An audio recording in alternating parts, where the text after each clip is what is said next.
Okay, WorldTennisMagazine.com here, live from the 2025 U.S. Open, and we're here with Craig Nobles, who I just met. Patricia Jensen just introduced us, and Craig has an amazing story. He is the nephew of Jimmie McDaniel, who's one of the great African-American tennis players this country has ever seen, and you may not have heard of his name because he was playing tennis in the era before Althea Gibson, where he was not allowed to play in the big tournaments due to segregation. But Craig here was telling me about the greatest untold story in the history of sport, which is what the New York Times called in their article, where Jimmie McDaniel played Don Budge in Harlem, New York in 1940. And Craig, tell us about this amazing story. All right. Well, I want to first thank the USTA for inviting me out and celebrating Althea Gibson. My hat's off to the USTA and their diversity and inclusion, and Brian, who is the president of the USTA, for acknowledging my uncle's hard work. And so my uncle Jimmie, who was my grandfather's younger brother, who he taught him how to play tennis, was really denied the opportunity clearly because of racism and the color of his skin. So just imagine, as Don Budge's words were, that Jimmie McDaniel was one of the top 10 tennis players in the world at the time.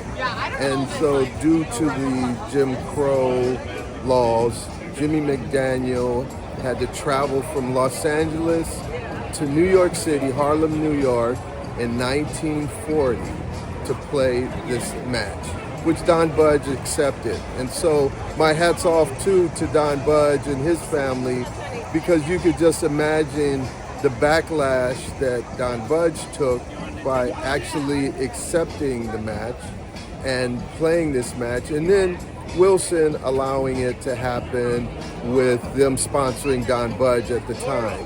So this historical match took place, which we are now in the process of doing a documentary, a book, a soundtrack, and then a movie.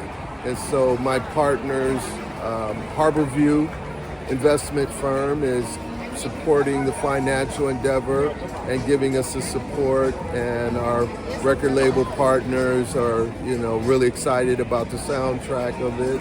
And I'm going to tell the story of my uncle and my grandfather, who pretty much taught my Uncle Jimmie how to play tennis. And they dominated the ATA in multiple double championships throughout the 30s and the 40s. And, it just really brings a tear to my eye to hear the cheers in the stand, and think that, God chose me to be able to, experience this, which my uncle wasn't able to experience it due to racism. And so just imagine a man having and being called one of the greatest tennis players of his time, and then not being able to even participate in it because of the color of his skin. And so again, my hat's off to the USTA for acknowledging this and supporting what my uncle's mission statement is. So I just want to say thank you, and God bless everyone. So, this if this was in the modern times, this would be like a pay-per-view match, the unknown player, for the most part, Jimmie McDaniel, against the known quantity in Don Budge, who had just won 2 years earlier the Grand Slam of tennis. Exactly. I mean, to be called by Don Budge out of his mouth that my Uncle Jimmie was within the top 10 players of the world, and then denied access because of the color of his skin, and is pretty much the trailblazer in all of sports, and really breaking the color barrier in essence, and inspiring Althea Gibson and Arthur Ashe to be able to have the opportunity that they have.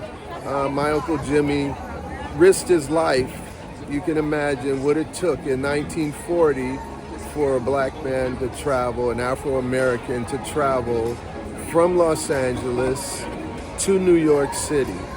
And due to the Green Book, he was directed in the right way to be able to make it safely in his travels to New York. But, again, it's just heartbreaking to hear the cheers and to know that my uncle was denied access just because of the color of his skin. Well, this is a fantastic story. This was 85 years ago. Of course, the USTA is celebrating the 75th anniversary of Althea breaking the color barrier at 1950, and it's great that Jimmie McDaniel is starting to get more recognition, this being the 85th anniversary, and unfortunately he was not the one to break the color barrier, but Don Budge in his own way did it himself, and congratulations to you to bring this movie and this story to light, and we're looking forward to seeing this story told more and more and give it more light. Yes, and I just want to say thank you to Harborview and the USTA for making this happen and bringing this a reality so that we can inspire and give opportunities to other kids that may not know that this even took place, that a man risked his life to play the game of tennis, and he survived, but wasn't able to make a career at it because of the color of his skin. And so thank you so much, the USTA and Harborview Financial. Great. Well, Craig Nobles, thank you so much for telling this tale, and we'll look forward to seeing the movie soon down the road. Thank you.